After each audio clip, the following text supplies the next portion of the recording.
2025-26 union ബജറ്റിൽ ബീഹാറിൽ makhana board പ്രഖ്യാപിച്ചിരിക്കുകയാണ് ധനമന്ത്രി നിർമ്മല സീതാരാമൻ. മഖാനയുടെ ഉൽപ്പാദനവും സംഭരണവും വിതരണവും വർദ്ധിപ്പിക്കുകയാണ് ഈ ബോർഡിന്റെ ലക്ഷ്യം. എന്താണ് മഖാന എന്ന് നമ്മളിൽ പലർക്കും അറിയില്ല എന്നതാണ് സത്യം.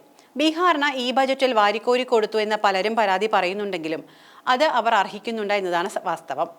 കാരണം ലോകത്തിൽ ഏറ്റവും കൂടുതൽ മഖാന ഉൽപ്പാദിപ്പിക്കുന്നത് ബീഹാറിൽ തന്നെയാണ്. ഫിറ്റ്നസ് പ്രേമികളുടെ അടുക്കളയിൽ നേരത്തെ തന്നെ എത്തിച്ചേർന്ന ആളാണ് മഖാന. ഈ വിത്തിന് ഒട്ടേറെ ആരോഗ്യ ഗുണങ്ങളുണ്ട്. ഇത്തവണ മോദി സർക്കാർ ബജറ്റ് പ്രഖ്യാപിച്ചപ്പോഴും താരം മഖാന എന്ന ഈ വിത്ത് തന്നെയാണ്. ഫ്ലേവർ ചേർത്തും ഫ്ലേവർ ചേർക്കാതെയും മഖാന ലഭ്യമാണ്. ഫോക്സ്നട്ട് അല്ലെങ്കിൽ താമരവിത്ത് എന്നും ഇതറിയപ്പെടുന്നുണ്ട്. ഇന്ത്യ, ചൈന, ജപ്പാൻ എന്നിവിടങ്ങളിലെ താഴ്ന്ന പ്രദേശങ്ങളിലെ ചതുപ്പുകളിലാണ് ഇവ പ്രധാനമായും കാണപ്പെടുന്നത്. ചൈനക്കാർ നൂറ്റാണ്ടുകളായി ഈ ചെടി നട്ടു വളർത്തുന്നുണ്ട്. എന്നാൽ ലോകത്തിലെ ആകെ മഖാനയുടെ 90% ഉൽപ്പാദിപ്പിക്കുന്നത് ഇന്ത്യൻ സംസ്ഥാനമായ ബീഹാറിലാണ്. ബീഹാറിലെ മിഥിലാഞ്ചലിലെ പ്രശസ്ത പ്രദേശമായ മധുബനിയിലാണ് മഖാന കൃഷി ആരംഭിച്ചത്. പരമ്പരാഗത രീതികൾ ഉപയോഗിച്ച് ചെയ്യുന്ന ഈ കൃഷി പിന്നീട് Pakistan, Canada, China, Malaysia, Bangladesh തുടങ്ങിയ രാജ്യങ്ങളിലേക്കും വ്യാപിച്ചു. നാരുകളും പ്രോട്ടീനുകളും കൊണ്ട് സമ്പുഷ്ടമായ മഖാനയ്ക്ക് ഉയർന്ന പോഷക മൂല്യമുണ്ട്. എന്നാൽ കൊഴുപ്പ് വളരെ കുറവാണ് എന്നതാണ് സത്യം. 100 ഗ്രാം മഖാനയിൽ 9.7 ഗ്രാം പ്രോട്ടീനും 14.5 ഗ്രാം നാരുകളും ഉണ്ട്. അതോടൊപ്പം തന്നെ സമീകൃതമായ അളവിൽ കാർബോഹൈഡ്രേറ്റും ഇരുമ്പും കാൽഷ്യവും അടങ്ങിയിട്ടുണ്ട്.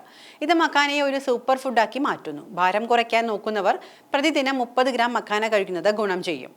മഖാനയിൽ പ്രോട്ടീൻ, കാൽഷ്യം, മഗ്നീഷ്യം, പൊട്ടാസ്യം തുടങ്ങിയ അവശ്യ പോഷകങ്ങൾ അടങ്ങിയിട്ടുണ്ട്. ഇത് ഹൃദയത്തിന്റെ ആരോഗ്യം നിലനിർത്താൻ സഹായിക്കുന്നു. മഖാന ശരീരത്തിലെ വിഷവസ്തുക്കളെ പുറന്തള്ളുകയും പ്ലീഹയെ ശുദ്ധീകരിക്കുകയും ചെയ്യുന്നുണ്ട്.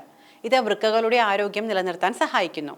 ഇത് രക്തയോട്ടം നിയന്ത്രിക്കാനും മൂത്രത്തിലൂടെ ശരീരത്തിൽ വിഷവസ്തുക്കളെ നീക്കം ചെയ്യാനും സഹായിക്കുന്നുണ്ട്.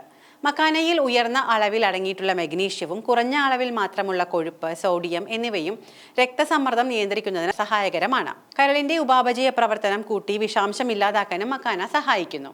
കലോറിക് മൂല്യവും ഗ്ലൈസമിക് സൂചികയും കുറവായതിനാൽ പ്രമേഹവും ശരീരത്തിലെ പഞ്ചസാരയുടെ അളവും നിയന്ത്രിക്കുന്നതിന് മഖാന ആരോഗ്യകരമാണെന്ന് കണക്കാക്കപ്പെടുന്നു. മഖാന ആന്റി ഓക്സിഡന്റുകളാൽ സമ്പന്നമാണ്. ഇത് അവയെ മികച്ച ആന്റി ഏജിംഗ് ഭക്ഷണമാക്കി മാറ്റുന്നു.